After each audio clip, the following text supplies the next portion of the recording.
Saya nggak tahu. Kalau saya tahu utangnya begitu, utangnya begitu banyak, saya akan bilang Pak Jokowi juga nggak hebat-hebat banget Pak. Ya gitu aja. Ya. Kan dari dulu juga Tapi kita udah tahu Pak. Saya berasa Ibu Mega luar biasa. Ya banyak orang kan yang bilang, wah mendikte Pak Jokowi. Saya rasa enggak lah.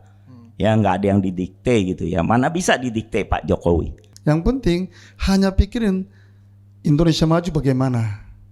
Ya, kalau sudah maju sebagai anggota DPR, jangan pikirkan kepentingan pribadi. Nah, yang saya khawatir kalau Bapak tetap mempertahankan pikiran seperti itu di DPR, satu Bapak kecewa, pasti itu. Satu kecewa, kedua kalau nggak kuat stroke Pak.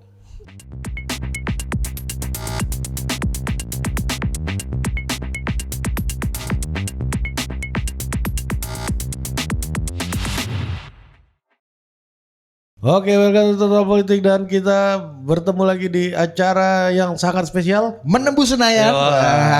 Ini betul-betul menembus. Apakah bisa tertembus atau tidak? Ya, kita ada 2 caleg spesial Dit. Betul. Yang kalau Anda warga Jakarta itu pasti melihat sehari-hari itu melihat wajah mereka ya. Iya. Di pagar, di tiang, nggak ada ampun tiang-tiang listrik ini bos ya kan, tanpa wajah mereka ini kan. Di belakang ini pohonnya udah ganti nama, Bang. Namanya pohon Masinton sekarang di belakang.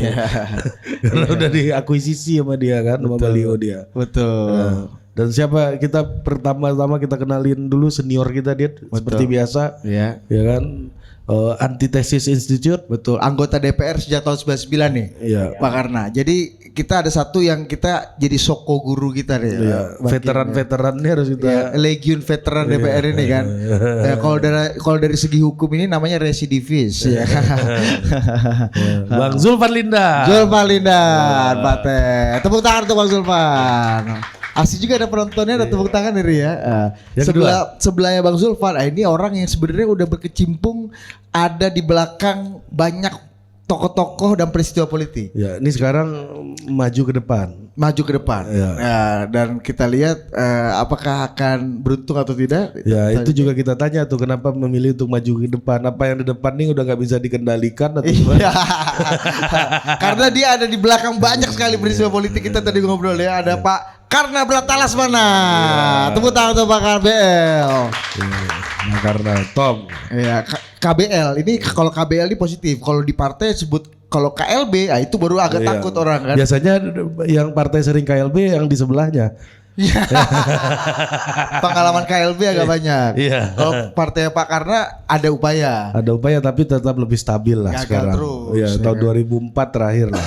Nah, ini yang berikutnya ini yang fenomenal juga nih. Iya. Yang ada billboardnya hormat-hormat, gua kira itu iklan skincare awalnya. Nah, ini agensi mana nih? Ternyata serius kawan. Serius. Dan kayaknya ya, kalau gua pindah ke Korea gua nggak akan nyalek kalau situ. Iya. Dan kalau selama ini kita sangat hangat dengan Korea ala Bambang Pacul. Nah, ini Korea betul ini. Korea. Ini orang Korea. Iya, orang Korea. Ada Pak Chong Sung Ki. Tepuk tangan untuk Pak Kim. Ini udah maksudnya dihormati ke Prabowo. Ada bahaya juga ini. Kalau Korea Selatan lihat kalau Korea Utara lihat banyak caleg di sini, besok dia ikut juga. Makanya boleh juga nih. Iya. Tapi kita mulai dari Bang Kim dulu kali ya. Ini dari Bang Kim ini manggilnya Bang Kim kan? Iya. Pak Bang Kim, Pak Kim, Mas Kim juga sama aja lah ya. Iya. Coba cerita, jadi orang tuh banyak yang mengira ini prank. Iya. Bahwa ini tadi iklan agensi atau apa nih lucu-lucu, ternyata beneran gitu. Coba ceritanya sampai asbabun nuzulnya sampai. Jangan pakai asbabun nuzul. Nggak ngerti. Ya. Apa sebab-sebabnya awalnya masuk ke politik ini? Kalau bahasa Bang Zulfan ini asbabun nuzul ini Pak Kim. Coba cerita dulu Pak Kim. Perjalanan sampai ke titik ini nih. Oh gitu. Iya.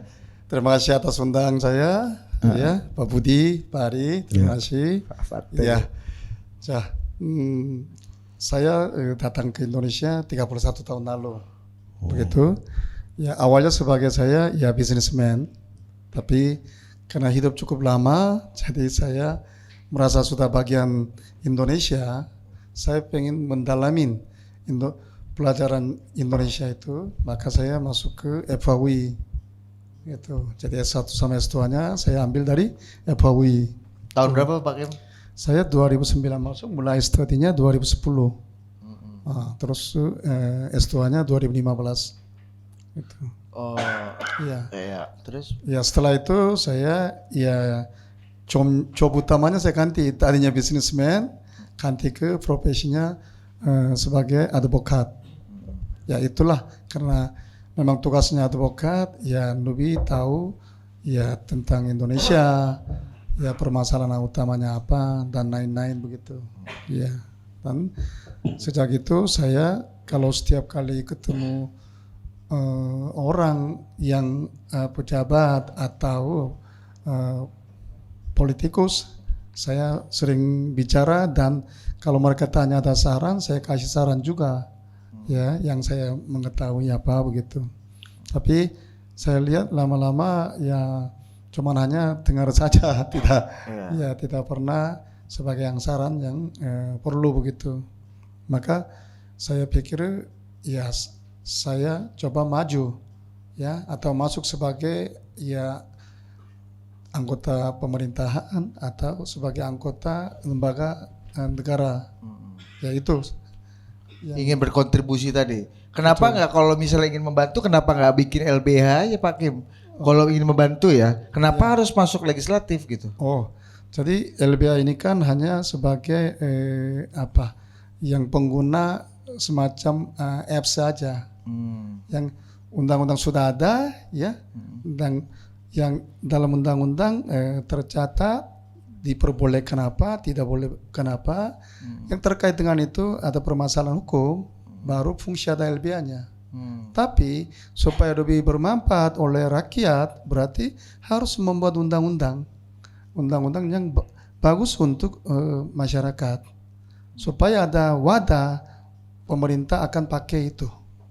Ya, berarti tugas LBH dengan tugas anggota legislatif beda ya. Ya itu. Ya. Oh, habis ini mau maju Pilgub DKI juga kawan juga. Ya kalau udah makin terkenal ini kan. Iya. Iya. Film drakor favorit apa Pak Kim? Hometown Cha-Cha-Cha atau apa? Gue saking gak pernah nontonnya drakor ini bos. Apa drakor terfavorit apa? Netflix sekarang, karena saya sejak yang kampanye ini tertinggal, jadi nggak bisa ikut. Tiba-tiba kemarin buka, ternyata banyak sekali film barunya. Jadi saya nggak tahu sekarang film barunya. Yang terakhir dihabiskan apa nonton series Korea? Saya agak itu contoh apa yang kalau ini Vincenzo nonton Vincenzo. itu kan udah lama. Iya, karena Bapak udah lama nggak nonton Netflix. Pas COVID itu. Iya. Itu 2 tahun atau 3 tahun lalu. Apa Sen yang paling baru apa Sen? Lu kan Koreaan nih. Nggak tahu. Bang Zulpan nih Korea, tapi Korea Utara dia. Iya. Kita ke Pak Karna dulu. Pak Karna. Iya. Nah, ini apa? Coming from behind nih gimana ceritanya nih Pak? Baik, terima kasih ya Pak, atas undangan hari ini ya, dan ketemu Pak Zulfan, teman lama ya. Tapi yang paling buat saya senang nih pas duduk berlima ini, kalau kita bilang kita demokrasi, suara mayoritas kelihatan yang merah nih sudah 2. Yang 2 mungkin golput, yang 1 ya Kuning. kan kuning ya. KLB ini. Iya. Nah, Kalau coklat itu penegak. jadi saya seorang pengusaha ya, saya lahir di Jakarta dan saya besar umur 12 dikirim ke Singapura ya. Lalu cerita sedikit background ya, saya kuliah di Kanada di Toronto ya. Nah sebenarnya saya waktu di Singapura dulu ya, tahun 72 saya lihat Singapura miskin sekali Pak ya. Indonesia, Jakarta khususnya jauh lebih baik dari Singapura tahun 72 ya. Nah kalau hari ini ya kita lihat ya, Jakarta ini masih kumuh miskin sekali Pak ya. Dan terus terang saya berasa bahwa saya bantu gitu Pak Karna, jangan takut ya. ngomong. Kenapa Singapura, Jakarta Pak Karna, ini? Ya. Singapura sekarang terbaik, Ya. kita terbawah itu. Ya intinya gitu. Nah dulu saya sempat dibilang jangan dibandingkan Singapura dong, ya kan kecil gampang gitu. Nah, saya ingat sekali tahun 93 ya, saya ke Tiongkok ya, saya ke Shanghai, dan saya berani bilang 93 Jakarta lebih bagus dari Shanghai. Ya. Tahun 93 Pak Karna. Ya. 93 itu hotel bintang 5-nya di Shanghai itu hanya nggak lebih dari 3. Tahun 93. Jadi dalam 30 tahun ya. Artinya di Tiongkok udah maju luar biasa, padahal penduduknya 1,4 miliar. Ya, artinya kan nggak bisa kita bilang Singapura maju karena penduduknya dikit. Ini penduduknya 5 kali kita tapi bisa maju gitu loh. Dan saya juga ingat Korea, kemudian ada teman ya, Mr. Kim ya, Korea. Saya tahun 80 juga ke Korea juga masih miskin sekali. Ya, kemarin ini saya ke Korea luar biasa ya. Jadi intinya saya bilang di Indonesia ini padahal kita tahu semua ya. Kekayaan alam kita luar biasa, keindahan alam kita luar biasa ya. Dan saya juga berani bilang masyarakat kita boleh bilang terbaik Pak dari karakternya ya. Mereka tuh nggak macem-macem gitu kalau saya lihat ya. Yang mereka harapkan cuma ya kedamaian, ketentraman dan lapangan kerja gitu loh ya. Padahal negara sekaya kita nggak pantas lah untuk masyarakatnya mau cari kerja aja susah gitu loh. Mau kasih anaknya sekolahnya susah, kesehatannya juga waduh ya. Nah, semua ini membuat saya pikir akhirnya bahwa saya harus maju ya, coba ya. Tadi kan seperti disampaikan, sebenarnya ini pencalonan saya yang ketiga. Saya caleg gagal nih. Oh Ya, gitu. saya caleg gagal 2 kali ya. Gimana cerita tuh Pak? Dulu perjalanannya gimana Pak KBL? Capres gagal 2 kali aja ada Pak. Iya, 3. Iya, iya. Sebenarnya bukan gagal aja, caleg nekat. Cara nekat. Ya, ya. Jadi gini, saya 2014 saya di Partai Hanura ya, waktu ketua umumnya Pak Wiranto ya. Kebetulan teman tenis saya, teman lama saya lah ya, Pak Wiranto ini. Jadi awalnya itu saya di sana dan saya coba ya. Dan di Dapil 3 juga nih. Sekarang kan saya Dapil 3. Jakarta Utara, Jakarta Barat dan Kepulauan Seribu. Ya, saya dulu dikenal sebagai caleg donat ya. Saya bagiin donat hampir 1 juta loh waktu 2014 ya. Di Jakarta ya khususnya ya. Ya, saya juga bantu banyak teman-teman Hanura di luar Jakarta juga banyak saya bantu gitu. Karena pemilik donat itu terbesar ya di Indonesia, kawan baik saya. Jadi saya dapat harga spesial lah. Dunkin Donat ya.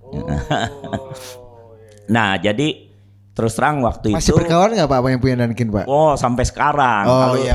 kalau kawan itu forever Pak. Oh Ya. gitu ya. Taruh Orang placement bilang lah sini, Pak. orang bilang politik itu tidak ada teman abadi. Kalau saya bilang enggak, politik itu tetap ada teman abadi dan politik itu harusnya sekali lagi untuk ya mensejahterakan rakyat, bukan untuk cari kekuasaan. Menurut saya politik itu ya. Tapi ya seperti saya cerita tadi, jadi waktu 2014 saya di Hanura, saya lumayan ya, suara saya tertinggi loh untuk DKI buat Partai Hanura ya, caleg ya dari 21 orang ya. Dan kita punya 10 DPRD ya Pak di Jakarta ya. Tapi mungkin Tuhan belum mengizinkan saya ya. Waktu itu maju DPR apa DPRD Pak? DPR RI Pak. DPR Ya, RI. DPR RI ya. Nah, enggak, partainya lolos. Masih parlemen Bang. Partai Abang lolos lupa Pak. nih Ya, Hanura. cuma nih. sayanya nggak lolos gitu. Tapi kan lucu, suara tertinggi 10 DPRD nggak lolos gitu. Nah nanti total politik yang harus cari Iya. tahu ini ya. Pertanyaannya Tapi kenapa? Ini Ya. ya. Tapi ini udah lewat Pak ya. Saya juga ya bersyukur bahwa Harusnya kalau lawyernya Pak Kim ini bisa lolos bisa tuh, Pak. lolos ya. Nggak sempet ke MK, sempet di MK, tapi ya tetap aja kan. Karena kan ya apa ya? Ya MK itu kan kadang-kadang juga. Oh ya, ya. Wah ini cepat sekali ini ya. Nggak, tapi itu 2014 Pak. Waktu itu kita belum dengar MK itu banyak masalah Pak. Saya anggap waktu itu mungkin belum beruntung aja Pak ya. Nah lalu saya keluar dari Hanura, saya waktu itu bergabung di Nasdem ya. Dan kebetulan Pak Surya Paloh kawan baik saya ya, orang saya hormatin ya. Dia mengajak saya masuk sana. Nah waktu itu juga sebenarnya saya disarankan jangan di Dapil 3. Saya kedua kali juga pencalekan saya kedua kali juga saya tetap di Dapil 3 ya. Karena saya bilang dulu kan suara saya lumayan lah waktu di Hanura, masa harus geser lagi gitu kan. Ya saya bilang saya coba Pak supaya Nasdem bisa dapat 2 kursi. Kalau andai tetap memang cuma beruntung 1 kursi, ya nggak apa-apa saya nggak duduk Pak. ya, apapun hasilnya nanti itu saya sampaikan ya. Nah ternyata benar kita hanya ada satu kursi ya, dan juga saya katanya nomor 2 sesudah Ahmad Saroni suara saya gitu loh. Ya artinya kan belum ditakdirkan untuk duduk gitu di DPR. Ya nggak apa-apa. Bapak gitu, sama Pak. dengan Pak Prabowo. Oh gitu ya Pak. Konsisten 3 kali di tempat. Jadi Pak Prabowo kan 3 kali juga di Indonesia aja. Iya. Kalau enggak dia pindah ke negara lain capres. Iya. Benar ya Pak. Ya benar juga itu ya. Nah saya ketiga kali sebenarnya saya tadinya nggak mau nyalek Pak. Ya saya jujur nggak mau nyalek. Saya pikir saya mau bikin relawan Pak Ganjar waktu itu ya. Jadi 2 tahun yang lalu di restoran saya atasnya tuh, kalau ada yang tahu saya punya restoran Waki Pak. Ya. Nah itu saya 2 tahun yang lalu mungkin kurang 2 tahun, tapi kira-kira 1,5 tahun lalu sudah ada tulisan Pak, Jokowi selalu di hati, Ganjar presidenku dinanti. Ya. Jadi udah saya ini, bukan saya jago prediksi Pak, tapi waktu itu kan saya ya terus terang saya pendukung setia Pak Jokowi lah ya. Teman-teman Pak Jokowi waktu itu semua menyarankan saya nanti dukung Ganjar gitu loh. Ya saya anggap kan Pak Jokowi ini presiden yang luar biasa lah. Ya karena itu saya pikir ya penerusnya harus luar biasa juga dong. Dan yang disaranin Pak Jokowi pasti ya orang yang luar biasa gitu loh. Kira-kira kan begitu ya pemikiran saya. Nah terus jadi rencananya Sekarang masih sama nggak tesis Anda itu? Jokowi orang luar biasa dan orang yang didukung Jokowi adalah orang luar biasa. Ganjar Berarti presiden dinanti, Jokowi di hati. itu Jokowi di hati, Ganjar dinanti. Iya, Ya. masih relevan gitu Pak? Coba. Sekarang gini Pak, kalau saya anggap Jokowi tetap berjasa dalam hal ya Pak ya. Pak Jokowi ini berjasa dalam hal dia memberi contoh bahwa pemimpin itu harus merakyat. Itunya bagus Pak ya. Tapi kalau yang lainnya jujur Pak, saya belum anggap bagus Pak ya. Karena saya anggap kemiskinan masih banyak, saya lihat sekali ya. Hukum juga masih berantakan, ya. Lalu seperti saya bilang itu ya Jadi ya perekonomian juga masih menurut saya belum baik saja gitu ya. Harusnya 10 tahun itu punya waktu untuk membuat satu fondasi yang baik ya. Apalagi belakang ini karena dalam lagi pencapresan ini. Saya baru tahu gitu loh, karena utang kita banyak banget gitu loh. Ya kalau utangnya sebanyak itu, lalu infrastruktur kita bangun banyak, ya nggak ada hebat-hebatnya menurut saya. Ya, saya fair aja kalau menurut saya begitu. Kalau Pak Tapi Jokowi memang, dukung Ganjar, kalimat ini akan keluar juga nggak dari Anda? saya nggak tahu. Kalau saya tahu utangnya begitu banyak, saya akan bilang Pak Jokowi juga nggak hebat-hebat banget Pak. Ya gitu aja. Ya. Kan dari dulu juga Tapi kita udah tahu Pak, utang ini kan bisa diakses publik. Jujur aja. Saya baru tahu karena waktu pencapresan ini, karena banyak yang dibuka saya baca gitu. Dan jujur hari ini juga saya nggak tahu, mungkin kita tunggu Ibu Sri Mulyani nanti yang menjelaskan. Ya kalau benar ya artinya biasa-biasa saja lah gitu. Ya. Itu utangnya yang dibuka atau bapaknya yang udah terbuka itu? Ya sekali lagi saya benar-benar tadi nggak tahu, saya kan cerita saya seorang pengusaha. Lalu saya masuk ke DPR ini dengan pikiran bahwa Indonesia harus bisa lebih baik, lebih maju. Ya karena itu saya lihat negara lain jauh lebih miskin tapi bisa maju gitu. Artinya ada yang salah Pak. Mungkin di pemimpin-pemimpin kita ya, dan juga mungkin wakil rakyatnya. Ya karena itu saya mencoba Pak ya. Siapa tahu kalau saya duduk nanti di DPR, kalau Tuhan mengizinkan, saya bisa bikin terobosan-terobosan yang mudah-mudahan ya bisa membawa satu perubahan khususnya di DPR nanti juga. Karena saya percaya di DPR itu sebenarnya masih banyak orang baik Pak. Masih saya percaya. Dan saya sebagai seorang pengusaha, saya dikenal dulu tukang pendobrak monopoli Pak. Kalau Bapak tahu, bisnis pertama saya tuh pager. Ya, dulunya di monopoli sama konglomerat saat itu ya. Tahun 73 sampai 86 di monopoli sama satu konglomerat besar. Saya 84 pulang, saya beruntung. Saya ketemu Pak Ahmad Tahir. Ya, dan Ahmad Tahir itu pas Menpar Postel waktu itu. Dan saya bisa meyakinkan beliau bahwa monopoli itu benar-benar kurang baik Pak. Harga pager itu di luar negeri $100, di sini $800 gitu loh. Ya kan kasihan Pak, saya bilang. Nah saya sekali lagi saya bilang masih banyak orang baik. Waktu itu saya jujur ya, uang 1 sen pun saya nggak punya Pak. Tapi akhirnya saya bisa dikasih izin pager itu Dan akhirnya tuh pager itu dibuka untuk banyak perusahaan dan tetap menguntungkan. Kalau kita dobrak monopoli, ya kita masih ada margin lah sebagai pengusaha ya. Tapi memang saat sekarang pager itu karena ketinggalan teknologi jadi sudah nggak ada gitu. Nah, Jadi tapi itulah background saya. ini Wak. Pak, karena saya ada pertanyaan nih menarik juga. Anda mendobrak monopoli dan faktanya hari ini banyak pekerjaan-pekerjaan pemerintah itu dimonopoli oleh BUMN. Gimana menurut Anda itu? Iya. Dan itu partai ruling partinya adalah partainya Bang Karna. Pak Karna. Karena kemarin di Kadin tuh juga ini pengusaha kan Gini, speak up juga kan. saya nggak Private sector bisa Bapak harus. ulangin karena ruling partinya ruling PDI Perjuangan Bapak itu ya. Ruling party Pak, kalau kita mau lihat suara PDI Perjuangan itu hanya 20-an% Mbak. Ya, kunci dari semua kebijakan menurut saya presiden. Ya, saya nggak percaya ruling party itu dalam arti itu bisa membuat satu kebijakan soal yang ini. Dia bisa menyarankan, tapi tetap kunci presiden. Ya. Presidennya PDI Perjuangan kan. Pak? Loh, apa kan kita lihat Pak, apa bisa kalau kita lihat dari menterinya aja berapa sih menteri PDI Perjuangan sebagai ruling party pada itu kader. Tapi sekali lagi ya, saya berasa Ibu Mega luar biasa. Ya banyak orang kan yang bilang, wah mendikte Pak Jokowi. Saya rasa enggak lah. Ya nggak ada yang didikte gitu ya. Mana bisa didikte Pak Jokowi. Ya, dan jujurnya kalau didikte nggak mungkin ketua umum itu banyak yang jadi menteri itu. Nggak mungkin Mbak ya. Karena menjadikan ketua umum itu menteri, saya rasa itu kalau seandainya Ibu Megawati lihat itu sebagai saingan, ya pasti dia akan tegur dong. Dan nggak mungkin dong itu diizinkan.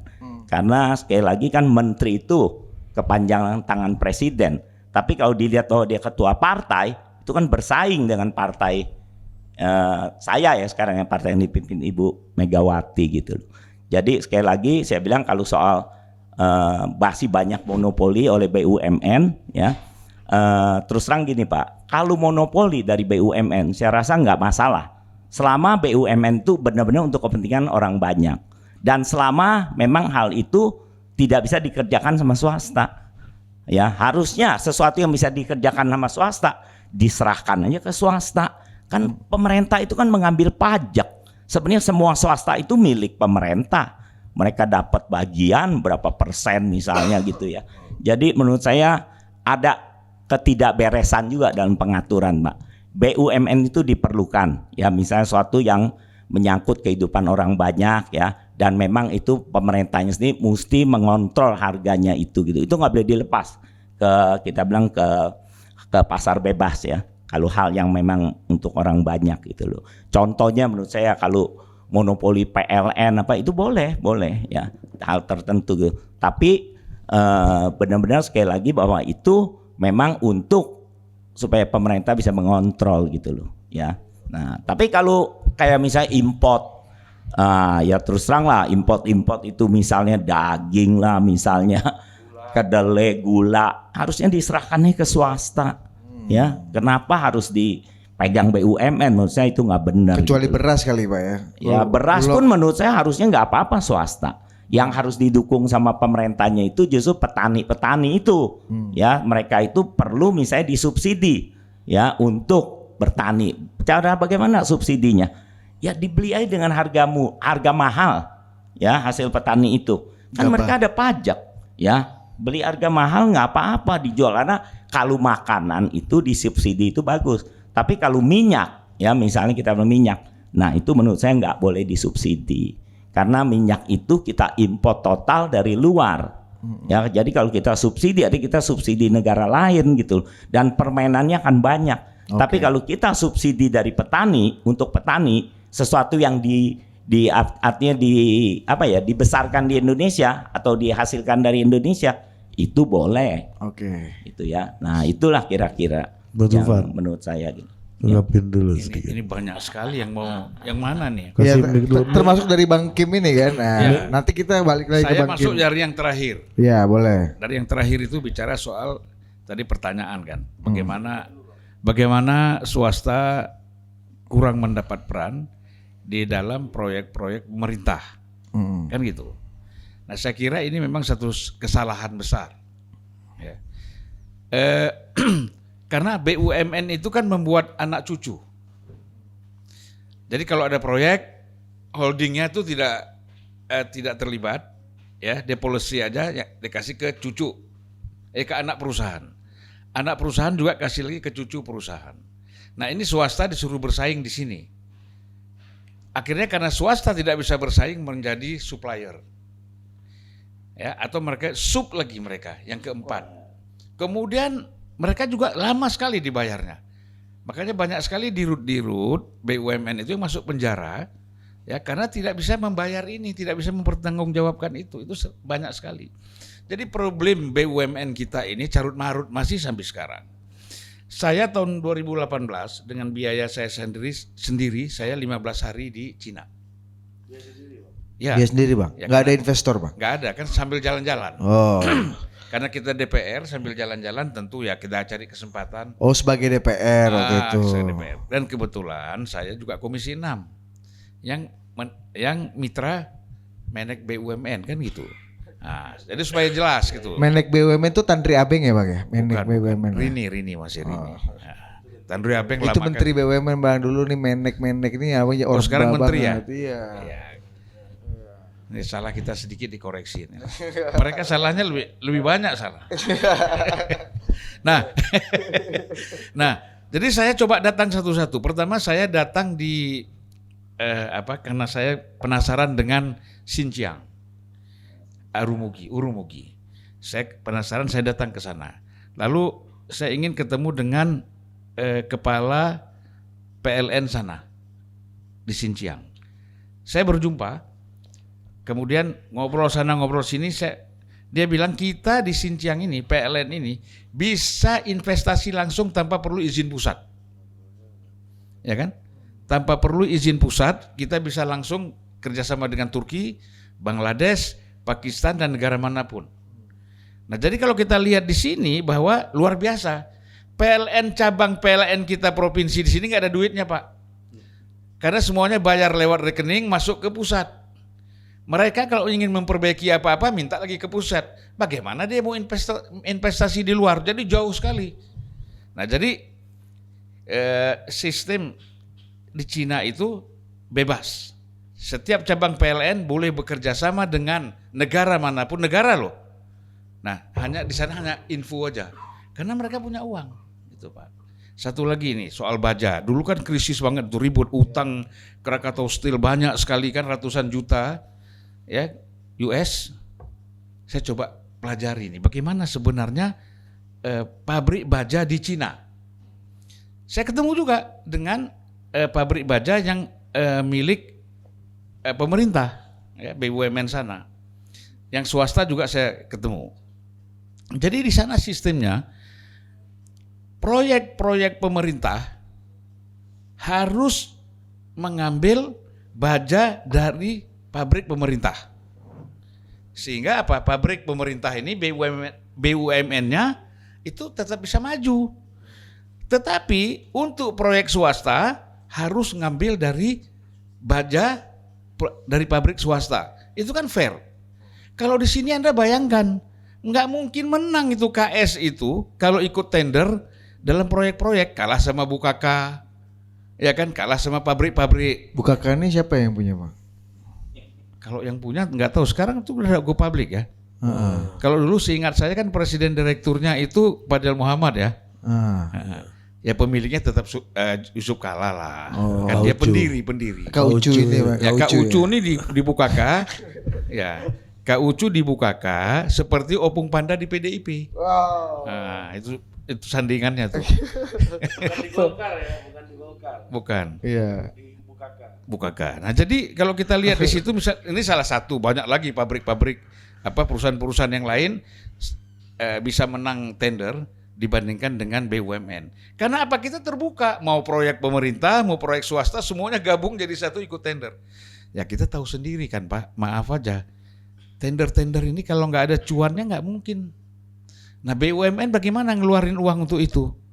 Macam-macam ketangkap, iya kan? Nah tapi kan kalau swasta bebas. Itu persoalannya. Jadi kalau kita lihat, kalau ini sebelum diversifikasi ini dilakukan secara jelas dalam bisnis, BUMN itu agak sulit. Ya, untuk ya kita ini kan hanya kalau perbankan itu udah pastilah ya. Bersaing antara sekarang pun kalau kita bicara BCA dengan Mandiri, BCA lebih maju. Ya kan? Kalau kita bicara itu. Tapi kan perbankan ini kan udah publik ya. Semua orang perlu bank, perlu ATM, perlu macam-macam ya kan? Nah, perlu kredit card, pasti itu kan berhubungan semua dengan bank. Pinjam meminjam ya, hutang berhutang itu kan semua berhubungan dengan bank. Nah itu satu kalau bicara BUMN memang ya nggak hebat-hebat amat sih BUMN sekarang itu di bawah Erik juga menurut saya. Iya betul. Iya, mobil Pak Erik ya. Bukan artinya ada sesuatu yang luar biasa. Iya. Tetapi kalau bicara PSSI memang ya banyak perubahan ya. Iya. Tapi bagus juga nih Bang kita bicara mengenai iklim investasi dan ini kan kalau Bang Kim ini kan jadi WNI itu kan naturalisasi dari jalur investor ini kan. Nah, ini Ntar dulu. Oh, belum. Belum, ini panjang tadi ini. Oh iya, tapi ini dulu lokalisir aja. Dan ini kan kita bicara daging semua nih. Iya, top ini udah. Iya kan? Lanjutkan Bang. Lanjut ya. Nggak ada gajinya. Ini suka-suka potong-potong. Iya, ini emang suka potong Bang. Gak ngerti bukaka kau. Nah, ya, kambing pun biasa kambing liar yang dia makan, bukan domba. Jadi nggak tahu. Nggak ngerti kau kaucu nih. Nah, jadi kan menarik sekali ya. Ada Pak Kim tadi, latar belakang bisnis. Kemudian Pak Karna, latar belakang bisnis. Tapi mempunyai persepsi politik yang jauh untuk kepentingan Indonesia ke depan. Ini kan apa yang disampaikan tadi kan luar biasa. Ya Pak, artinya bahwa bicara soal kemiskinan, kemelaratan, ketidakadilan, ketimpangan yang kita lihat di depan mata kita begitu banyak. Ini kan disampaikan tadi. Nah, yang saya khawatir kalau Bapak tetap mempertahankan pikiran seperti itu di DPR, satu Bapak kecewa. Pasti itu. Satu kecewa, kedua kalau nggak kuat stroke Pak. Mengapa? Karena cuma Bapak sendiri yang mau ngomong seperti itu. Yang lain nggak mau. Itu sudah terjadi terhadap diri saya. Untungnya Abang nggak stroke. Kita olahragawan juga, jalan kaki juga kita kan. Kecewa ya? Kecewa ya? Enggak, bukan kecewa, malas saja. Oh. Ya, ngapain kita kecewa kan? Kita kan kalau kecewa kita nggak bikin podcast. Nggak Hubungannya. nggak gabung sama total politik ya kan? Jadi nggak boleh kecewa. Nah jadi itu kalau kita lihat ya. Luar biasa ini pikiran-pikiran seperti ini. Tapi begitu Bapak ngomong di komisi nanti, udahlah nggak konkret itu, hayalan-hayalan aja itu. Yang konkret aja. Omon-omon nggak jelas. Ya kan? Nah jadi itu Pak Karna. Nggak ini saya kasih supaya Pak Karna siap gitu loh. Bukan berarti kita senang dong ada orang seperti ini. Ya kan? Malah kritis terhadap situasi yang dihadapi oleh. Kalau Pak Kim gimana Pak Kim? Ya sama, Pak Kim juga tadi kan sebagai lawyer, sebagai bisnismen, pengusaha, kemudian pasti beliau ini punya visi dan misi tersendiri masuk ke dalam politik. Ada semangat itu gitu loh.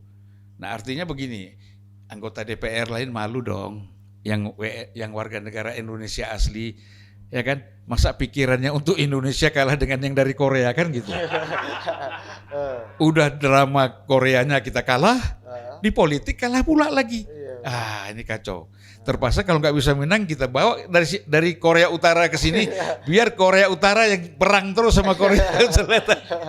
Karena kalau kita nggak ada, gitu loh. Nah kita mengharapkan ini dua tokoh kita ini masuk dalam DPR, ya perubahan-perubahan akan terjadi di sana. Ini penting. Gitu. Bang Kim, coba kasih komentar dulu Bang Kim. Ini ada yang pertama tadi sebagai pengusaha itu tadi memang betul nggak bahwa memang iklimnya tuh sekarang memang banyak tadi versinya bahasanya quote unquote ketidakadilan sehingga private sector atau sektor swasta ini agak sulit tumbuh dalam waktu belakangan. Yang kedua tadi Pak Kim ini bisa frustasi nanti Pak Kim di DPR karena isinya hengki-pengki kalau kata. Iya, apalagi kalau kata Pak Bapak Pacul isinya DPR tuh Korea-Korea semua. Gimana Pak Kim melihat tadi? Iya, karena memang Pak Julvan udah pernah ya di sana pasti lebih tahu ya, gitu. Jadi ya mungkin Bapak sudah sampaikan itu pasti nilainya besar begitu. Ya, maka saya pun juga kalau teman-teman saya tanya, apabila sudah maju maksudnya sudah terpilih, gimana di sana? Yang tadi Bapak bilang kan, yang pasti stres sendiri dan lain-lain begitu. Mau bicara apapun juga, bilangnya dari komisinya atau dari fraksinya, udahlah jangan idealis, bisa jadi kan, gitu. Ya, maka saya dari dulu saya sudah ada pikiran, saya harus mencari pemikirannya dengan sama saya, orang yang minimum saya perlu 20 orang di dalam DPR. Jadi 20 orang ini baik sesama partai atau beda partai nggak penting. Yang penting hanya pikirin Indonesia maju bagaimana. Ya, kalau sudah maju sebagai anggota DPR jangan pikirkan kepentingan pribadi. Kapan lagi kalau bukan saat sudah di DPR itu. Jadi mungkin tadi Bapak bilangnya abang-abang bicara ya baliho saya di mana-mana kan. Tapi gini Pak, kata-kata kawan-kawan yang lain, Pak Kim ini sama Pak Karna kan sudah jelas. Ya kan? Artinya kehidupannya sudah terjamin semua. Adalah memiliki. Sekarang kan Korea yang baru masuk ini Pak. Pasti mereka akan mengatakan, ketika Bapak mengatakan ya kita harus berpikir sana ke sini, iya bahasa Betawinya bilang enti udah aman, aneh belum, bukan? Gimana Bang Kim? Oh tidak juga Pak. Kalau yang caleg-caleg sudah maju berarti minimal mereka ya sudah punya minimalnya. Kalau enggak kan susah dong kampanye-kampanyenya.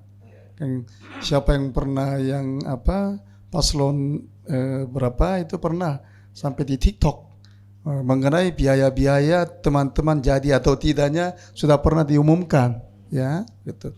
Kalau sudah siap maka mereka maju semuanya ya.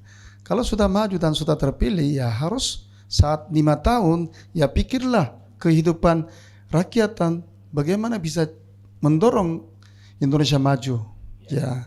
Maka kembali lagi tadi yang komen Bapak ya pasti sendiri sulit ya begitu kayak pulau di dalam DPR-nya kan begitu ya minimum saya perlu 20 kawan pemikirannya sama, tujuannya sama, ya itu solusi saya.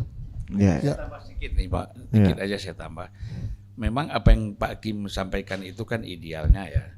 Tetapi Pak Kim harus tahu, begitu jadi anggota DPR banyak yang menjaminkan SK pengangkatan anggota DPR-nya tuh ke bank.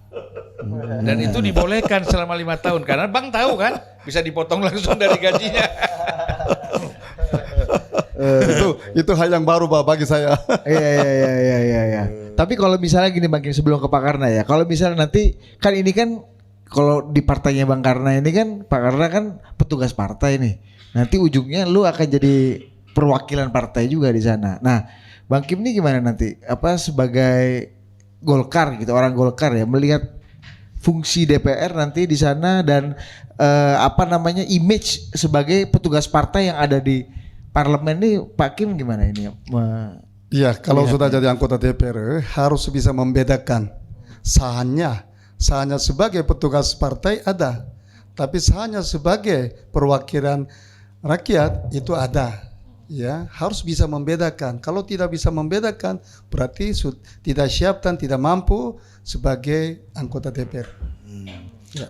Pak Kim, waktu maju ngomong sama orang tua nggak sih? Begini, ayah saya waktu usia 80 tahun sudah pass away, ya, udah meninggal dunia. Kalau ibu saya sekarang usia 98 tahun. Saat beliau 91 tahun datang ke Indonesia. Oh. Sekarang di Indonesia ibu? Oh di Korea. Oh Korea. Di Korea.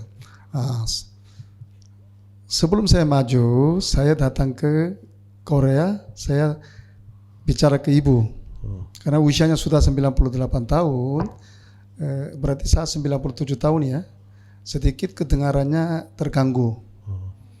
Saya bicara, ibu, saya coba mencalonkan ke DPR begitu. Saya nggak bicara DPR mananya. Saya ya kalau yang dalam bahasa Korea namanya anggota DPR itu 국회의원. 국회의원 begitu. Oke. Terus kakak perempuan saya pertama karena ibu kedengarannya agak terganggu, mendekat ibu sampaikan di dekat ya kupingnya ibu. Adik itu bahasa Korea 동생 mau jadi 국회의원, anggota DPR begitu. Tahu anggota DPR negara mana begitu? Ibu jawabnya hebat, ya. Ya dia tinggal di Indonesia ya berarti ya DPR Indonesia lah. Ibu saya bisa jawab begitu. Itu saya sangat kejut. Wah, berarti ibu saya masih sehat. Oh, Bisa pikirannya, iya. iya, kalau enggak udah pikirnya DPR Korea itu pasti. Betul. Iya. Itulah bikin saya. Ya. Jadi jawaban ibu saya, oke, kamu sukses. Kalau kamu sudah jadi, mami pasti datang. Tapi belum tentu perusahaan pesawat terbang itu bisa izinkan ya. Umur 98 tahun, ya bisa naik pesawat begitu. Intinya keluarga merestui ya Pak Kim. Ya, betul. Oke. Kembali ke Pak Karna. Nih melihat tadi tuh komentar Bang Sul. Anda bisa frustasi Baik. sendiri Pak Karna.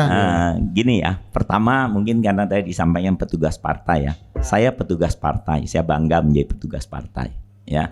Karena semua ya namanya kalau kita kader partai, kalau misalnya ditugaskan untuk ayo duduk ya, cari kursi DPR itu ya kita petugas partai. Tapi konotasi petugas partai bukan berarti bahwa dia tidak membela kepentingan rakyat, bukan berarti dia mendahulukan kepentingan partai, bukan kalau menurut saya ya. Petugas partai itu jelas ya, dia mementingkan mendahulukan kepentingan rakyat. Supaya apa? Supaya rakyat nanti benar-benar apresiasi kerjanya sehingga partainya jadi lebih besar. Itulah petugas partai. Kalau kita sebagai petugas partai punya jabatan posisi yang penting misalnya, lalu kita tidak membesarkan partai, ya artinya kita bukan petugas partai yang baik. Kecuali kita bilang, kecuali kita bilang partainya tidak baik, berseberangan dengan kepentingan rakyat, itu beda. Ya, nah itu penjelasan soal petugas partai ya. Jadi sekali lagi saya bangga dan saya yakin partai saya PDI Perjuangan ya, partai pembela wong cilik ya, itu slogannya ya. Ya, jadi saya pikir di sana memang namanya semua kader partai pasti ada oknum yang kurang baik, yang cari kepentingan yang tadi sama Pak Kim untuk kepentingan pribadi, keluarga ya, atau ya kita udah lihat lah ya, mungkin di kita ada contoh yang kurang baik ya, orang nomor satu kita sekarang, iya dong ya, masa anaknya sudah jadi wapres tapi melalui proses-proses yang tidak baik ya. Tapi ya oke lah, ada yang bilang mas saya Pak itu taktik Pak Jokowi supaya Pak Ganjar menang. Ya mudah-mudahan seperti itu, saya nggak tahu ya. Nah tapi kita kembali tadi nih, Bang Zulfan luar biasa sekali soalnya waktu dia bilang apa tadi, nanti di DPR itu tekanannya luar biasa, Anda dimusuhin semua orang. Enggak Bang ya, saya masih yakin di Indonesia masih banyak orang baik dan kita nggak punya pilihan lain ya, karena kita warga negara Indonesia. Kalau kita cinta negara ini, kita harus optimis bahwa masih ada orang baik. Nah tinggal caranya bagaimana di sana ya. Saya dulu waktu saya bilang saya dobrak monopoli, hampir semua orang bilang udah nggak usah lah, nggak mungkin lu dapat.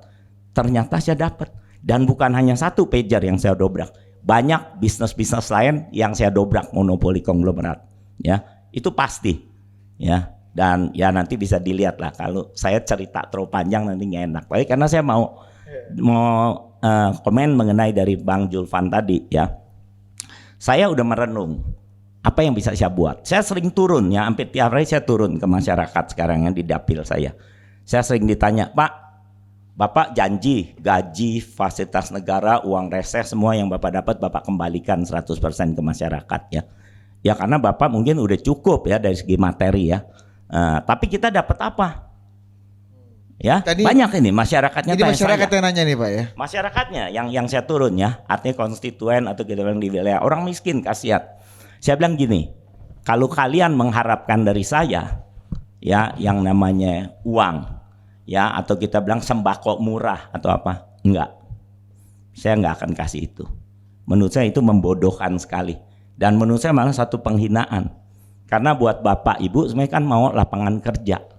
Kalau Bapak sudah punya lapangan kerja, income yang cukup, Bapak nggak perlu itu semua. Itu menurut saya pembodohan ya. Tiap 5 tahun sekali ya artinya dikasih ini dikasih itu ya. Menurut saya itu pembodohan. Ya, jadi saya kadang berpikir di negeri kita ini yang namanya kemiskinan, ya kekumuhan itu dipelihara. Bukan nggak bisa dihilangin loh.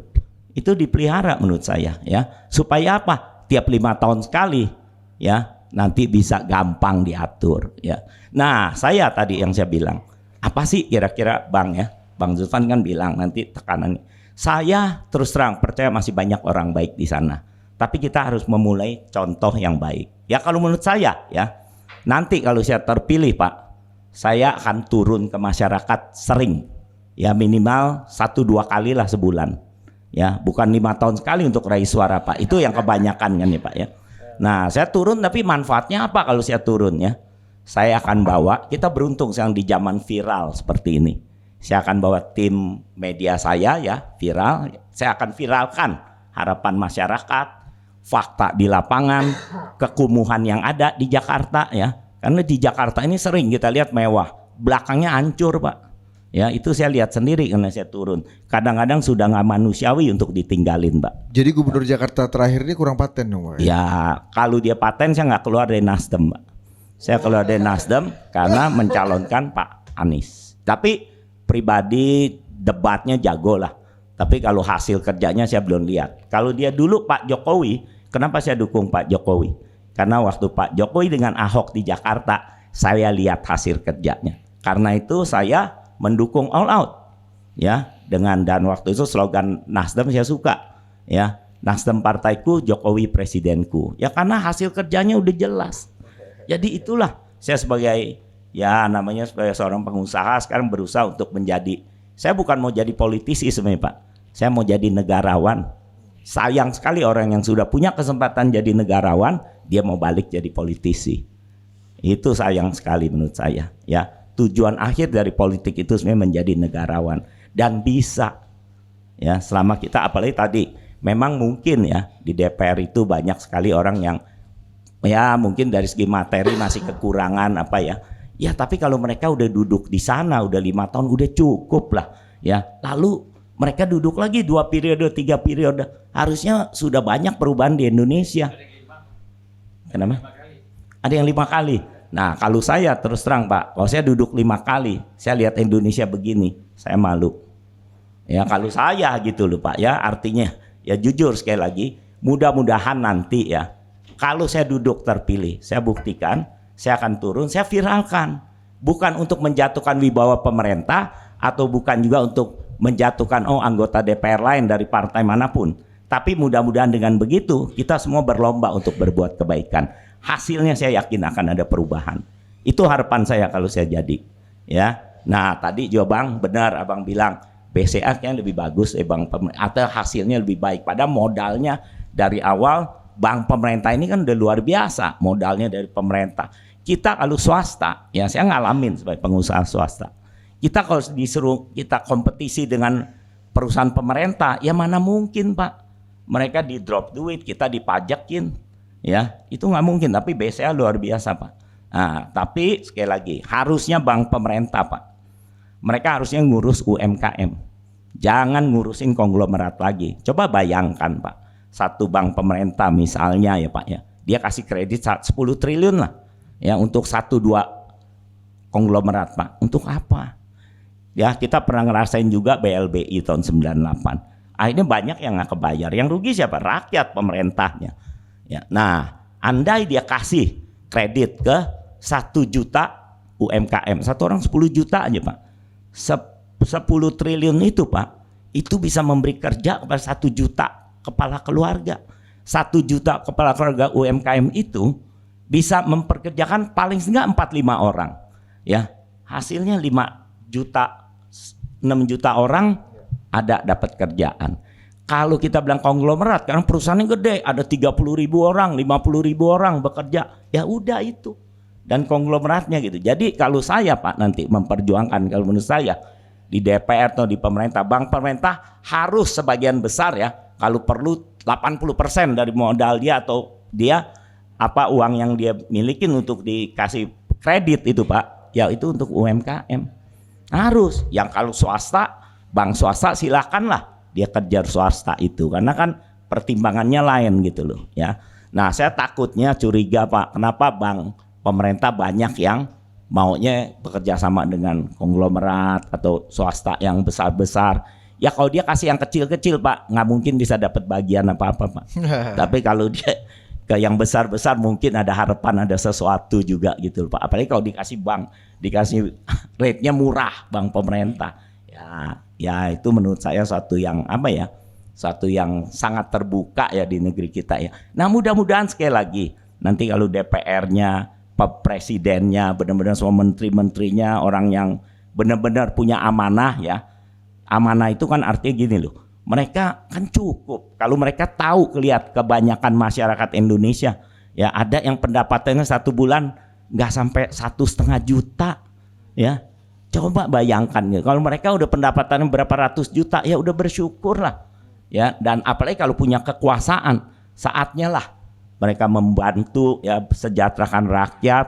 Dan saya yakin ya masih banyak sekali orang Indonesia yang punya idealisme yang sama ya. Tapi memang tadi dibilang kesempatannya untuk menjadi mempunyai satu jabatan mungkin publik ya kan nggak banyak gitu. Tapi ya mudah-mudahan yang sudah duduk itu nanti tersentuh, tergerak ya kalau ada yang mulain Pak. Saya tetap optimis negeri ini ya. Saya lahir di negeri ini, saya lihat, saya besarkan di luar negeri Pak. Setengah dari masa remaja saya boleh dibilang hampir semua masa remaja saya di luar negeri Pak. Saya lihat dan saya bukan dari orang kaya Pak ya. Terus terang waktu itu orang tua saya 9 saudara. Saya satu-satunya yang dikirim ke Singapura, dititip di om saya. Lalu saya di Kanada, saya kerja di sana, saya nganter pizza setiap Sabtu Minggu ya dari jam 7 sampai jam 3 pagi. Saya Selasa Kamis saya bekerja di perpustakaan, saya bekerja di games room.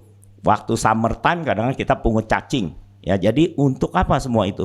Untuk mendapatkan uang tambahan karena orang tua saya nggak mau terbebankan dengan pendidikan saya yang mahal di luar negeri Pak.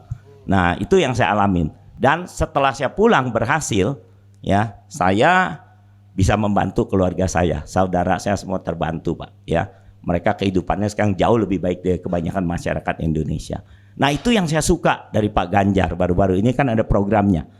Tiap keluarga akan ada satu anaknya yang akan dikasih beasiswa sampai sarjana, sampai selesai gitu. Itu luar biasa pemikirannya.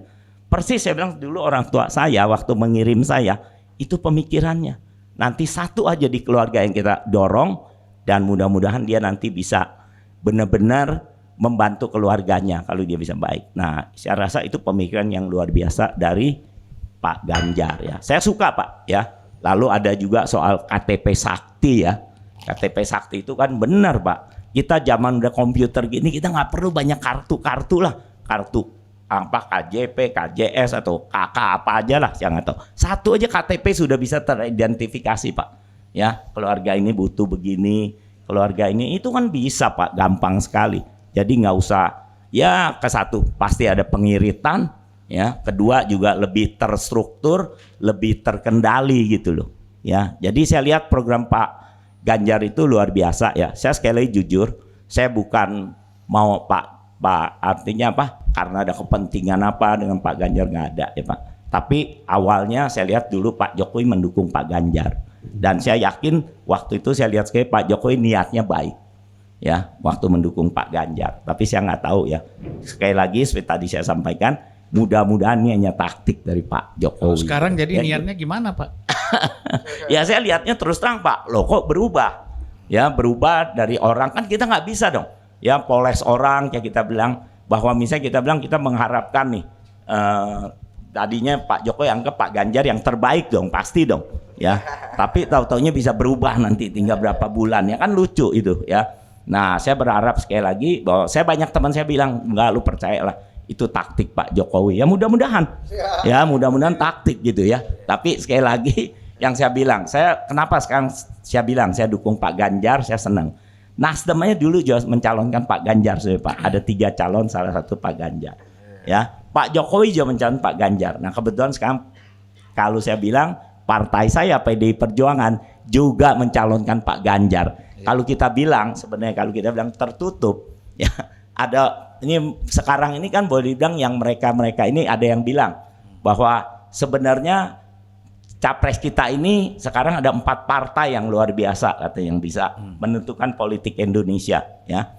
1 PDI Perjuangan, 2 Nasdem ya, 3 menurut saya Pak Jokowi. Ya saat sekarang nih ya kuncinya nih. Yang 4 apa? Satu lagi Pak. Kalau 1 lagi terus terang ya, kenapa tadi saya sengaja bilang 4 Pak? Ya karena kalau 1 lagi ini menurut saya ya mereka bisa menentukan pendulum ini Pak. Nah itu bisa siapa aja partai yang benar-benar mencintai Indonesia ini. Nah ya calonnya itu ya Pak Ganjar yang paling tepat. Kalau kita lihat dari track record, ya rekam jejak semuanya ya. Ya Bang saya Kim yakin kayaknya Pak Ganjar ada ini juga. Ada nih. udah itu benar. dari saya. Ya. Makasih. Iya, Bang Ari sama Pak Budi, kayaknya saya menghadap ini juru bicaranya dari partai. Nah, Bang Kim gimana melihat ketika bertarung ini di Pileg, di satu sisi juga harus menjual capresnya juga seperti Pak Karna tadi kan, karena ada efek pemilunya serentak dan ada efek ekor jas lah, di mana seorang capres bisa memberikan dampak elektoral kepada, dipercaya dapat elektoral kepada caleg atau partai gitu. Ini baru pemilu yang kedua yang serentak nih. Ya, saya pikir tupoksinya beda ya.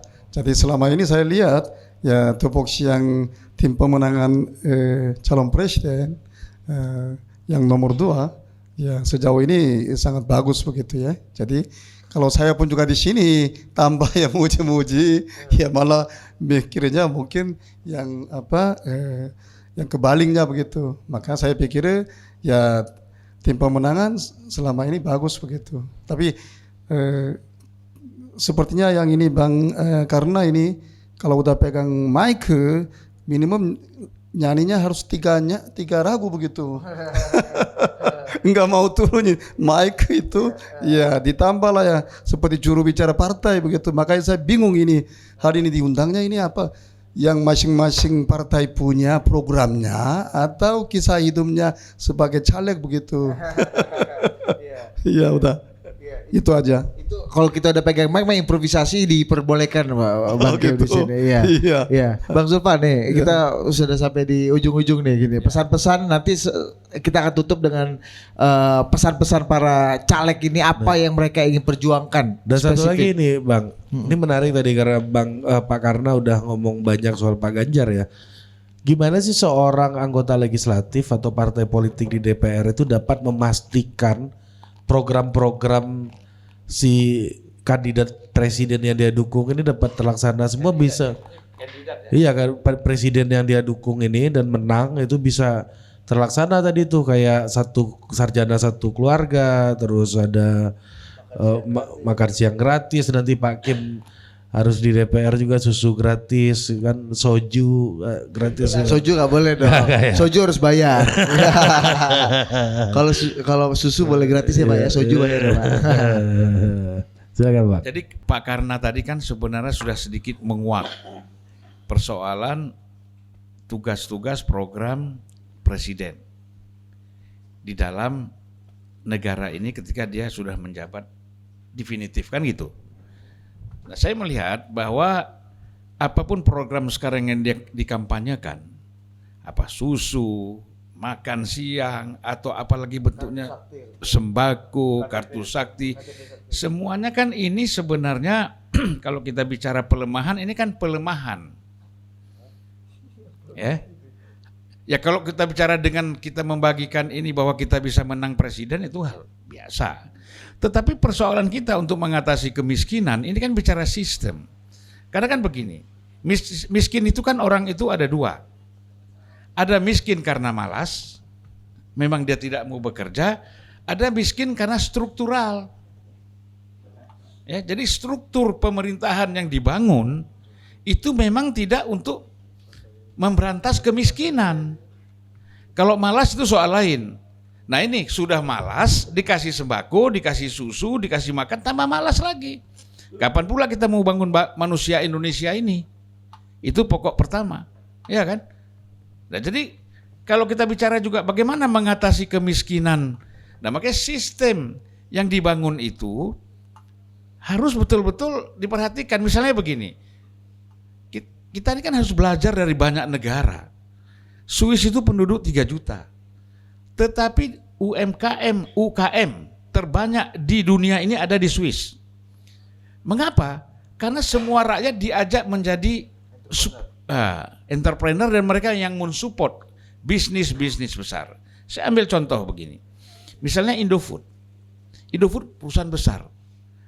Bagaimana caranya Indofood ini dengan perusahaan besar ini supporting kebutuhan industri pangan ini betul-betul dia kerja sama rakyat.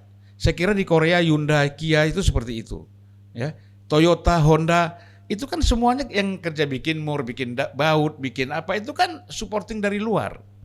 Ya, jadi apa istilahnya kemitraan mereka dengan usaha-usaha kecil. Kalau kita sini kan nggak ada, Pak. Yang besar jalan sendiri, yang kecil makin kejepit kan gitu. Yang tadinya menengah makin kecil.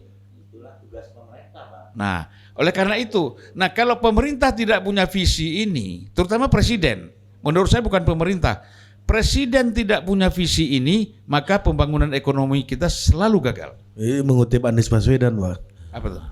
Pemerintah tidak mengecilkan yang besar dan tidak membesarkan yang harus membesarkan yang kecil, tidak mengecilkan yang besar, katanya. Paten juga. Ya, tapi Anies kan ini itu tahu. slogan. Ya. Ini negara ini. Kalau kata Anies Baswedan gini Bang, saya tidak peduli apa yang orang katakan tentang saya, tapi saya hanya peduli apa yang sejarawan tulis tentang saya. Wah, gimana Bang Anies Baswedan? Erick Thohir, the rising star. itu Surya Paloh. Begini Pak, membangun ekonomi itu tidak bisa dengan slogan. Membangun ekonomi itu dengan kerja-kerja konkret. Kalau itu untuk lip service kan, itu lip service, ya kan? Anies tadi kan itu lip service saja itu, ya. Untuk sekedar bagaimana orang apa yang dia ngomong, apa yang dia sampai pun nggak tahu dia. Gua ngomong apa tadi? Ngerti nggak gua? Ya kan? Nah, jadi kalau kita bicara persoalan bagaimana mengatasi persoalan kemiskinan, yang saya percaya dengan tadi sama dengan dua pembicara dari dua caleg kita ini, bahwa memang mengangkat kemiskinan ini tidak bisa dengan sekedar membagi-bagi makanan gitu loh. Jadi cuman nggak nyampe kan pikirannya gitu. Ingin membangun suatu sistem ekonomi yang mengangkat kemiskinan misalnya. Bagaimana caranya? Makanya ini memang harus banyak baca buku presiden itu. Mahathir itu bangun pagi langsung buka Facebook, dulu belum ada Instagram, belum ada YouTube, belum apa-apa ketika dia baru menjadi Perdana Menteri, Pak. Dia kita dulu baru punya Facebook. Pagi-pagi dia bilang saya buka Facebook dulu. Apa kritik rakyat terhadap saya, apa kritik teman terhadap saya, apa yang saya harus lakukan dan bagaimana perkembangan dunia misalnya.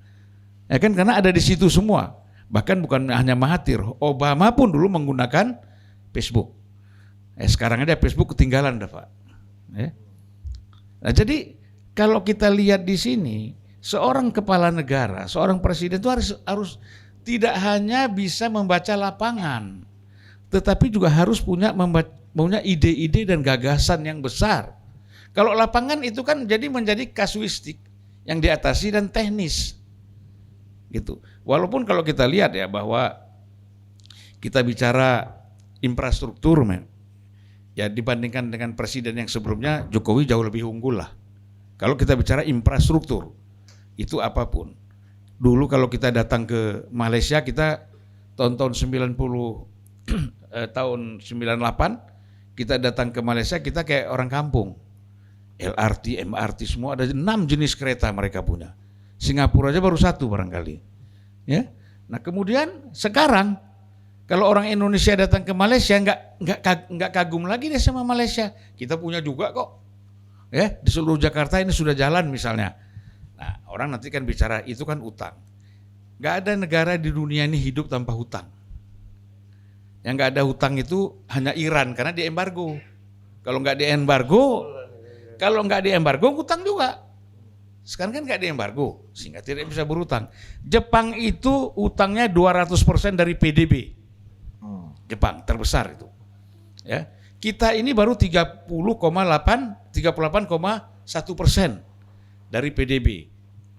Ya, nah problemnya apa? Misalnya, problemnya adalah Jepang itu meminjam dengan yen.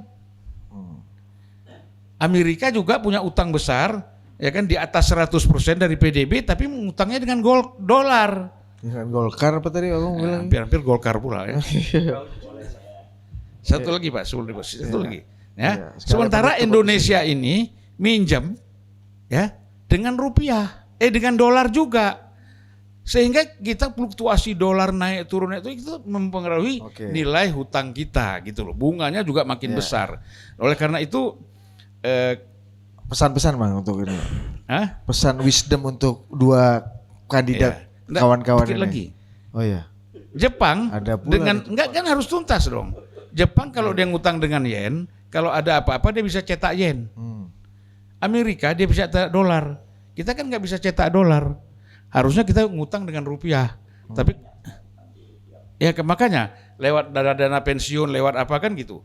Nah, itu harus dimulai sehingga apa kita bisa memperkecil utang kita. Kalau ada apa-apa kita tidak ketergantungan. Nah itu jadi kalau bicara pesan Pak, satu lagi bahwa saya setuju Pak karena ingin mencari 20 orang yang idealis ya. Pak Kim juga ini sudah ada 2 nih. Ya, walaupun beda partai nanti saya yakin bersatu.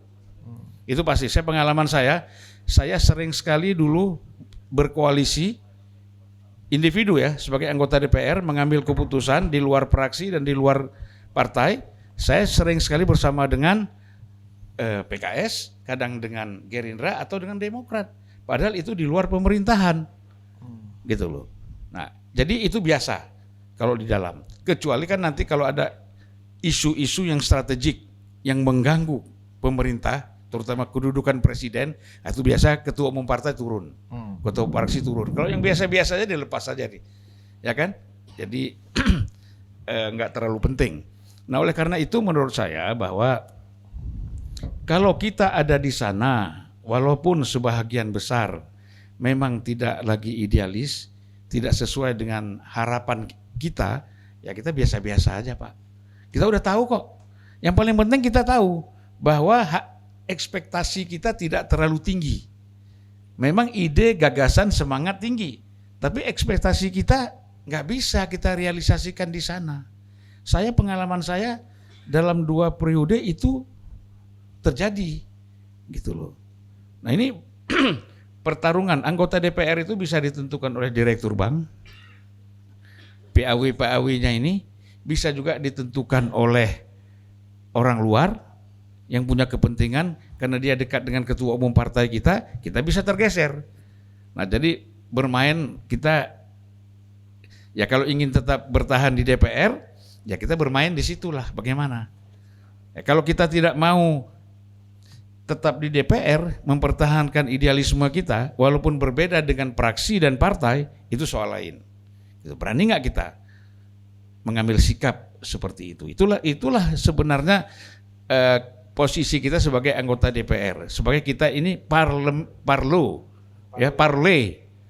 betul-betul kita menyuarakan hati nurani kita dan persoalan-persoalan yang ada di luar, yang kita bisa sampaikan secara terbuka. Nah saya mengalami sendiri itu capek Pak, tetapi ya kita kuat gitu. Kalau nggak kuat banyak sekali yang stroke Pak, banyak yang frustrasi. Nah kemudian sekali lagi Bapak juga harus tahu di sana itu memang nanti dalam pembahasan APBN, dalam pembahasan program-program tiap komisi ya, itu kita lihat itu jelas itu negosiasinya itu terjadi. Itu kan sering ketangkap begini Pak. Misalnya anggota DPR masuk di badan anggaran, ya. Nanti dari badan anggaran kan anggaran itu masuk ke komisi. Paling sering itu di komisi 4, komisi 5, misalnya infrastruktur segala macam. Ya. Kemudian ketika di situ janji dulu nih antara bupati dengan anggota DPR dapil situ. Ini kan anggaran Anda cuma 2 triliun, kita akan perjuangkan menjadi 5 triliun. Tapi nanti proyek ini bagi dong. Akhirnya sering ketangkap sama KPK. Itu yang sering terjadi gitu loh. Nah jadi janganlah kita menjadi anggota DPR, kita menjadi bagian dari transaksi-transaksi yang seperti itu. Ya kadang-kadang kita nggak sadar Pak. Ya, ada kawan-kawan kita kadang-kadang karena uang itu mengalir kan, mengalir, walaupun tidak sampai ke laut Pak, berhenti dia di tengah jalan itu. Nah, jadi seperti kita kalau masuk apa Pak, restoran Jepang itu apa yang makanan Jepang? Sushi, tapi kan ada yang apa namanya? Sushi bar. Ya kan? Tinggalkan Bapak caplok yang mana aja tuh. Jadi uang di DPR itu mengalirnya seperti itu Pak. Mau ambil apa enggak? Pertama orang kalau yang paling beriman takut sama Tuhan kan gitu. Tapi Tuhan kan nanti di akhirat, sekarang aja kan gitu. Tuhan tahu nggak apa-apa, tapi kan hukumannya di akhirat, tidak di dunia. Ambil aja dulu, ya kan? Macam-macam itu pertimbangan-pertimbangan itu, KPK lah, jaksa segala macam. Nah jadi kita kan sarankan kepada kawan-kawan, jadi jangan uang yang beredar seperti sushi bar itu ditangkap terus. Akhirnya saya kan gini. Terus nih kalau sekali-sekali nggak apa-apa gitu Bang ya. Jadi begini, kadang-kadang KPK itu kan begini, ya. Ada KPK mencium, ya, KPK dulu ya nggak tahu sekarang ya. Saya kira sama aja tuh protapnya ya. Mencium 1 kali dibiarin dulu lah, udah ini mungkin kecil-kecil, 2 kali keenakan, 3 kali diperingatkan, jangan lagi lah, cukup lah, kan gitu. KPK kan biasa kasih info ke kawan-kawan yang lain, kasih tahu kawan itulah, jangan begitu gitu. Tapi tetap juga diambil, OTT terjadi, gitu. Jadi KPK ini toleran juga kadang-kadang, ya kan? Nggak juga, wah udahlah itu sekedar makan kecil-kecil biarin aja lah, gitu. Tapi kalau udah keterlaluan, apa boleh buat, gitu.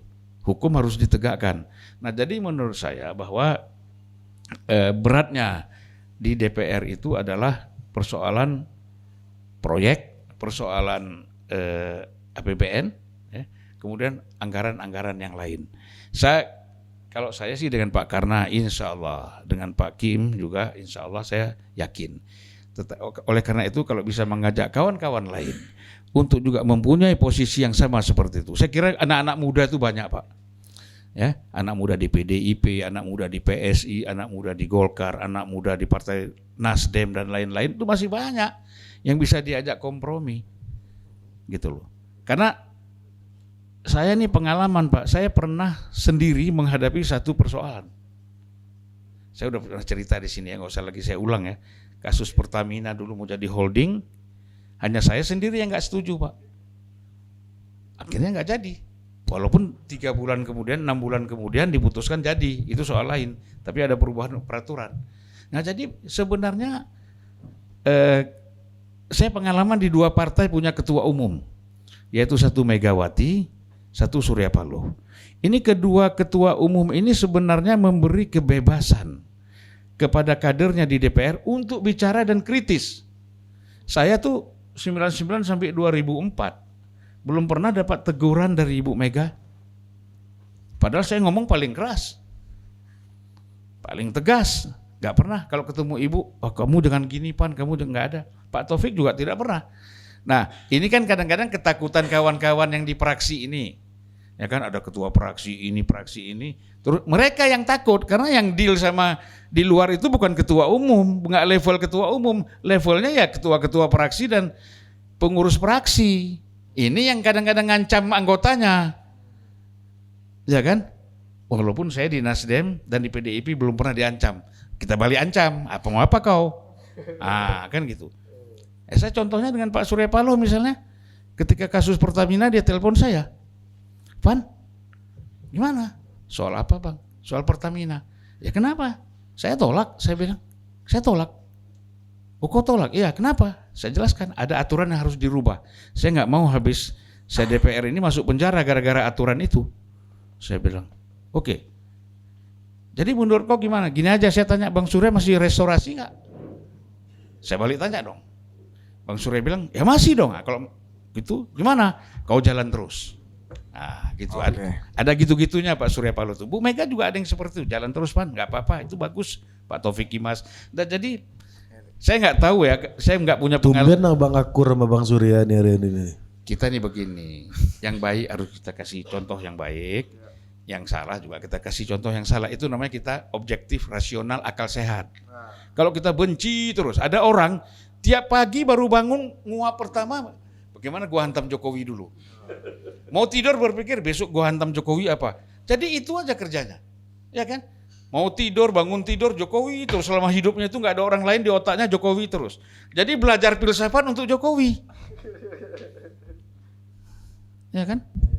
Ya oke Pak Karna, silakan Pak dikasih tanggapan sebagai penutup. Sebagai penutup tadi apa yang mau dan core yang akan diperjuangkan oleh Pak Karna dan bagaimana tadi mengatasi? Ya, baik ya. Jadi terus terang saya ya dengar dari Bang Zulfan ya, dan saya seperti saya bilang sekali lagi, saya masuk ke DPR ya dengan sekali lagi niat baik untuk membangun negeri ini, membuat negeri ini lebih baik, dan mudah-mudahan seperti saya bilang, saya bisa jadi katalis perubahan di sana ya. Karena dulu waktu saya mulai bisnis saya umur 24, semua pada bilang nggak mungkin ini, nggak mungkin itu, tapi saya bisa aja. Padahal teman saya dulu nggak banyak ya, dan saya masih yakin ya Pak Zulfan ya, Pak Ari, Pak Budi ya, Indonesia masih banyak orang baik, orang idealis ya. Problem yang sering ada dari pusat kekuasaan itu orang sekelilingnya sebenarnya ya. Pusat kekuasaan itu biasanya baik ya. Mudah-mudahan nanti kalau saya di DPR ya, saya bisa menjadi orang baik untuk membantu pusat kekuasaan melihat fakta di lapangan sebenarnya. Karena itu saya bilang saya akan turun sering, saya viralkan harapan masyarakatnya ya, bukan tujuan menjatuhkan atau memalukan pusat kekuasaan itu, tapi justru membuka mata telinganya supaya dia lebih bijaksana lah ya, mengetahui detak-detak jantung masyarakatnya, aspirasi yang diharapkan. Dan mudah-mudahan dengan begitu ya Indonesia bisa akan lebih baik. Karena dalam fase hidup saya yang terakhir, saya ingin berbuat kebaikan di negeri ini ya. Kalau saya sebagai seorang pengusaha, tangan saya terbatas mungkin untuk karyawan saya ya, untuk teman ya. Tapi kalau saya di DPR nanti, mudah-mudahan saya bisa berbuat baik ke lebih banyak orang ya, khususnya untuk orang Indonesia di negeri kita ini yang memang semuanya saudara kita, walaupun berbeda agama ya, berbeda suku ya, kita lahir di Indonesia, kita sudah jadi warga negara Indonesia ya. Kayak Pak Kim ini ya, udah pasti jadi teman saya ya, sudah mau jadi DPR ya. Ya mudah-mudahan emang tujuannya harus satu, mensejahterakan, memajukan Indonesia. Karena Indonesia kalau masih banyak orang miskinnya, nggak mungkin Indonesia bisa jadi tempat yang nyaman dan aman. Jadi kuncinya kemiskinan harus dihapus, kebodohan harus dihapus, dan Indonesia baru bisa menjadi suatu negara yang nyaman dan aman. Dan saya masih yakin itu bisa ya. Dan itu semua saya perjuangkan bukan hanya untuk saya dan anak cucu saya. Ya, bukan untuk masyarakat, tapi anak cucu saya juga akan mendapatkan itu nanti. Itulah harapan saya untuk maju sebagai DPR RI. Ya, terima kasih hari ini diundang ya ke Total Politik ya. Bisa ketemu pertama kali Pak Budi, Pak Ari, dan teman lama saya Pak Zulfan ya. Saya ketemu dan saya yakin masih banyak juga ketua umum dari partai ya, ketua umum partai politik itu yang sebenarnya punya niat baik. Kadang-kadang sekelilingnya aja tidak memberikan informasi yang benar. Dan saya yakin mereka sebenarnya nggak haus harta lagi atau materi, enggak. Saya yakin ya. Tapi kadang-kadang ya ada orang yang memang sebenarnya hausnya kekuasaan gitu loh. Nah itu. Tapi sebenarnya sekali lagi ya, kekuasaan itu sudah mereka milikin ya. Walaupun mereka nggak jadi ketua umum lagi, atau mereka nggak jadi presiden lagi, atau nggak jadi menteri lagi, mereka sudah punya kekuasaan itu ya. Dan apalagi kalau mereka bisa jadi negarawan, yang saya bilang jangan mau balik jadi politisi ya. Kalau orang sudah jadi negarawan, udah kayak menteri ya, kita punya Panglima TNI, Kasat, Kapolri, itu mereka udah bisa jadi negarawan ya. Jangan lagi mau jadi politisi gitu loh ya. Nah itulah harapan saya, dan saya masih yakin Indonesia akan bisa lebih baik Bisa lebih baik dari Tiongkok, bisa lebih baik dari Amerika, bisa Pak. Ya asal kita bersatu semuanya, elit politiknya benar-benar memikirkan negeri ini, memikirkan rakyatnya. Ya musuh utamanya menghapus kemiskinan, menghilangkan kebodohan. Ya melalui pendidikan dan juga tentu sekali lagi membuka lapangan kerja seluas-luasnya buat masyarakat kita ya. Kalau konglomerat udah nggak perlu dibantu Pak. Ya mereka jangan diganggu aja udah bagus menurut saya. Ya itu mungkin ya dari saya. Oke. Terima kasih. Terima kasih Pak Karna, tepuk tangan untuk Pak Karna dong. Wah, Pater, semangat jadi optimis kita nih.